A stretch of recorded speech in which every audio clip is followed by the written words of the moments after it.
Welcome to NCN news. నా పేరు కళ్యాణి. బులెటిన్లో ముందుగా హెడ్లైన్స్. సిపిఎం ఆధ్వర్యంలో ఘనంగా భగత్ సింగ్ 93వ వర్ధంతి. తూర్పుగోదావరి జిల్లా నిడదవోలు చర్చిపేటలో భగత్ సింగ్ 93వ వర్ధంతిని సిపిఎం ఆధ్వర్యంలో ఘనంగా నిర్వహించి నివాళులర్పించారు. ఈ సందర్భంగా సిపిఎం నాయకులు జువ్వల రాంబాబు మాట్లాడుతూ, నింగికెగిసిన విప్లవ ధృవతార, ఉరితాడే ఊయలుగా త్యాగానికి ప్రతీకగా, దేశభక్తికి నిలువెత్తు సాక్షిగా నిలిచిన షహీద్ భగత్ సింగ్ జీవితం ధన్యమని అన్నారు.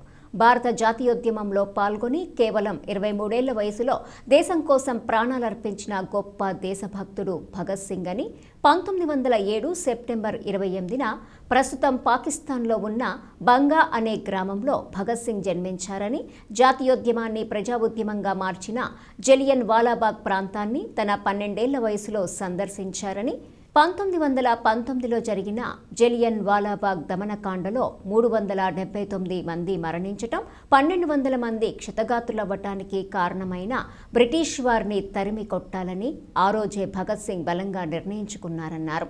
దేశం కోసం జరిగిన పోరాటంలో 1931 మార్చి 23న భగత్ సింగ్, రాజ్గురు, సుఖదేవులు ఉరితీయబడ్డారని అన్నారు. చిన్న వయసులో తన జీవితాన్ని దేశం కోసం ప్రాణాలర్పించిన భగత్ సింగ్, రాజ్గురు, సుఖదేవుల ఆశయ సాధనకు అందరూ ప్రతినబూనాలని రాంబాబు విజ్ఞప్తి చేశారు. ఈ కార్యక్రమంలో ఆర్ రమేష్, తూరుగోపు నాని, జి భీమారావు, శేఖర్, బాలరాజు తదితరులు పాల్గొన్నారు. జోహార్ కామ్రేడ్ భగత్ సింగ్, జోహార్ కామ్రేడ్ భగత్ సింగ్, జోహార్ కామ్రేడ్ భగత్ సింగ్. ఈరోజు ప్రముఖ విప్లవకారులు, స్వతంత్ర సమరయోధులు, బ్రిటిష్ సామ్రాజ్యాన్ని గడగడలాడించిన కామ్రేడ్ షహీద్ భగత్ సింగ్ 93వ వర్ధంతి దేశమంతా కూడా ఘనంగా జరుపుకునే సందర్భం.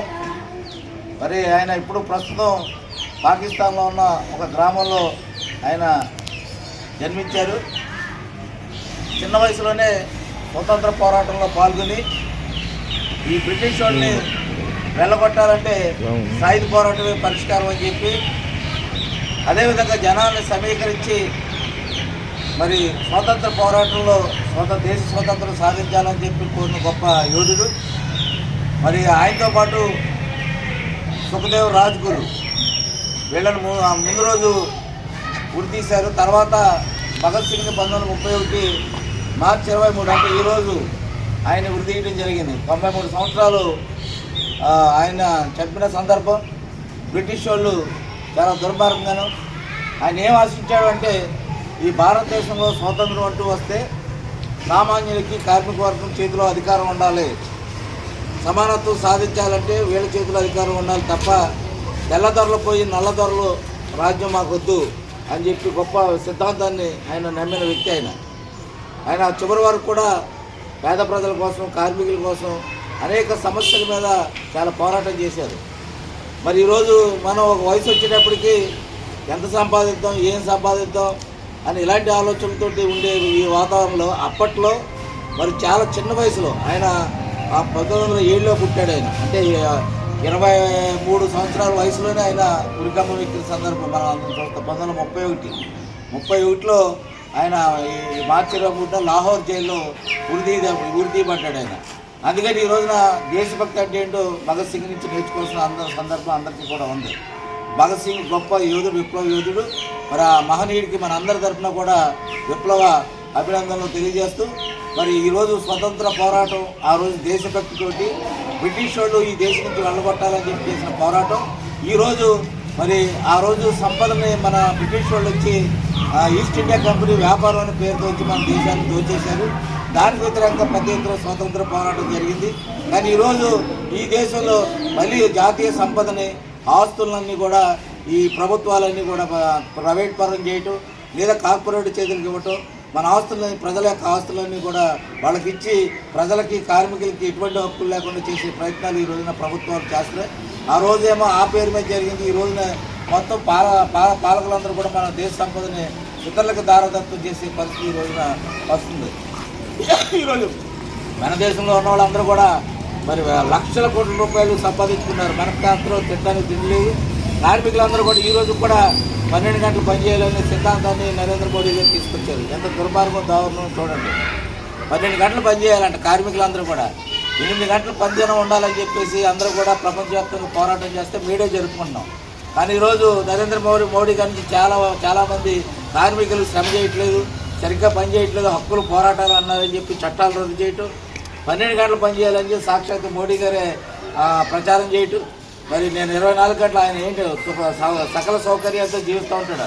ఆయన కబుర్లు చెప్తున్నాడు 12 గంటలు పనిచేయాలని. సాధ్యవాది కనీస వేతనం కూడా కార్మికులకి అమలు చేయట్లేదు. మరి కేరళలో కూలి పనిచేసి ప్రతి ఒక్కరు కూడా 850 రూపాయలు కూలిస్తున్నారు రోజును. 850 నుంచి ఖచ్చితంగా ఇవ్వాల్సిందే. ఆ కేరళలో అక్కడ సిపిఎం కమ్యూనిస్ట్ గవర్నమెంట్ ఆ విధంగా తీర్మానం చేసింది, ఆ విధంగా అమలు చేస్తున్నారు. కానీ ఇక్కడ ఎక్కడైనా చేస్తున్నారా? మనం ఏదో పెంచండి అని అడగటం తప్ప ప్రభుత్వాలు ఖచ్చితంగా ఇది అమలు చేయాలని చెప్పి పరిస్థితి లేదు. ఈరోజు కూడా మన కార్మికులకి నెలకు వచ్చేటికి 15,000 ఆదాయం కూడా ఉండలేదు, బతకడానికి కష్టంగా ఉంది, ధరలు పెరిగిపోయి. ఇలాంటి వాతావరణంలో మనందరం కూడా మరి వీళ్ళ విధానాలకు వ్యతిరేకంగా పోరాడితేనే నిజమైన దేశభక్తిగా మనందరం కూడా భావించవలసి ఉంటుంది. అందుకని కామ్రేడ్ భగత్ సింగ్ యొక్క ఆశయాల్ని మనం అందరం కూడా ముందుకు తీసుకెళ్లాలని చెప్పేసి కోరుతూ, ఈ పాలక వర్గాలు ఏ పార్టీ అయినా కావచ్చు, ప్రజల కోసం, కార్మికుల కోసం, మన కోసం ఏమీ చెయ్యి. ఓట్లు, సీట్ల కోసం, రాజకీయాల కోసం, లబ్ధి కోసం అదో ఇదో అరపరగా ఏదో అమలు చేయడం తప్ప మన భవిష్యత్తు, మన జీవితాలను బాగుపడేలా లేదు. ఈరోజు కూడా చూడండి తేడా. పాలకులుగా ఉన్నవాళ్ళు లక్షల కోట్ల రూపాయలు సంపాదించుకున్నారు, వందలాది ఎకరాల్లో ఇల్లు కట్టుకున్నారు. మనకు ఒక సెంటు భూమి కూడా మనకు ప్రభుత్వం ఇవ్వదు. మనం కష్టపడతానే కానీ సమాజం ముందుకెళ్ళని వాతావరణం ఉంది. అయినప్పటికి కూడా మనం వాళ్ళందరినీ గెలిపించుకుంటూనే వస్తున్నాం. మనల్ని మాత్రం వాళ్ళని గెలిపించలేదు, మన కుటుంబాలు, సౌకర్యాలు ఏమాత్రం కూడా చూడలేదు. కాబట్టి మనం అందరం కూడా దేశభక్తి విధంగా దేశం కోసం మనం అందరూ కూడా భగత్ సింగ్ లాగా పోరాటం చేయాలని చెప్పి ఈ సందర్భంగా నేను విజ్ఞప్తి చేస్తున్నాను.